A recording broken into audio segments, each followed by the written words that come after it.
POC টো নেটত গুচি যাব, গুগলত গুচি যাব, মাই লাইফষ্টাইলৰ সাইট গুচি যাব, এটা অল ওভাৰ ইণ্ডিয়াই গম পাই যাব যে ধুবুৰীত এটা মাই লাইফষ্টাইলৰ POC আছে।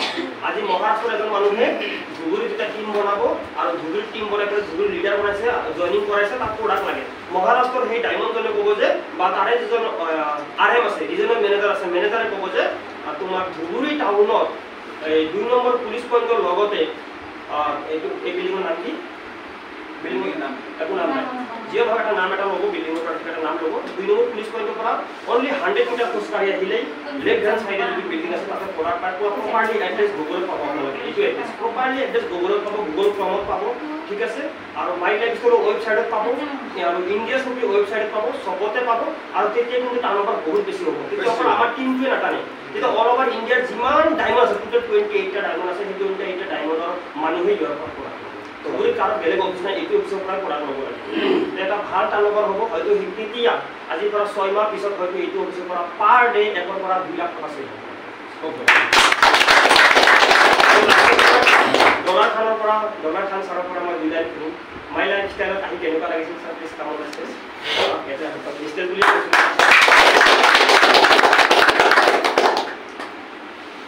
তাৰপিছত যেতিয়া আক্তার ভাইয়ের আমার সাকসেসফুল থাকতো, মানে এটা সত্যি কথা, স্টেপ বাই স্টেপ ওনার সাকসেস দেখে মানে আমার একটু মনে হলো যে না এটা তো ভুল করলাম। গেছিলাম একসাথে, যখন ওনার মিটিং গেছিলাম একসাথে গেছি, কিন্তু এই লোকটা ওদের আগে গেল আর আমার কিছু হয়েছে।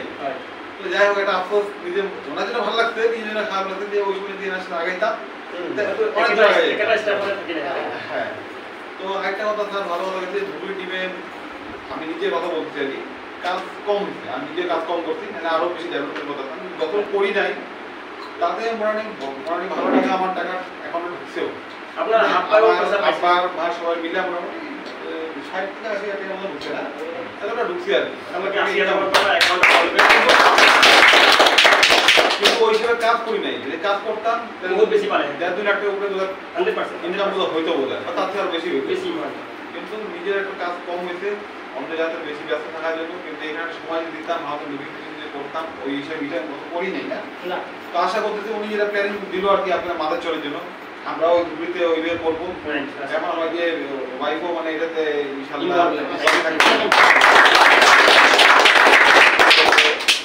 দেখি চেষ্টা করি সবাই মিলা জিলা আর একটা বড় কাজ চেষ্টা করি। আর বাকি পিওসি কথা আমার আব্বার সাথে আলাপ হয়েছে আর কি, ওটা যদি করতে পারি তো ওটা যে করবো একটা রিস্ক যে নিতেছি, রিস্কটা কেন নিতেছি কারণ কি এই কোম্পানির সাকসেসটা দেখা।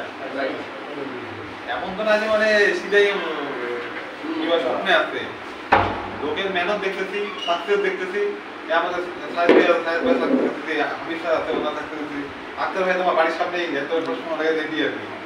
তো আশা করি এটা সাকসেসফুল হবে আর ওই সাহসী চলতেছি। তো আপনারা যারা যারা নতুন আছেন আর কি, তারা বিশ্বাসটা রাখেন, বিশ্বাস রেখে এই কোম্পানিতে জোড়েন আর ভালো মেহনত করেন, ইনশাআল্লাহ সবাই মিলে কাম। ধুনীয়া কথা ক'লে আৰু এটা আমাৰ কাৰণে সাহস আৰু প্ৰেৰণা দি গ'লে হয় নাই, আমাৰ এইটো এটা কমি আছিল POC। আৰু দ্বিতীয় কথা, আজি আক্তাৰ ছাৰে 1 টকা ইনভেষ্ট নকৰাকৈও যদি 1,70,80,000 একাউণ্টত ল'ব পাৰিছে, মুজিবৰ ছাৰে 1 টকা ইনভেষ্ট নকৰাকৈ যদি একাউণ্টত 1 লাখৰ ওপৰত ল'ব পাৰিছে, আৰু তেখেতে ইমানখিনি টকা ইনভেষ্ট কৰাৰ পিছতো যদি একাউণ্টত পইচা ল'ব নোৱাৰে, এইটো টোটেলি ফেক হ'বনে নহ'ব? তেওঁ ল'ব পাৰিবনে নোৱাৰিব? ল'ব পাৰিবনে নোৱাৰিব?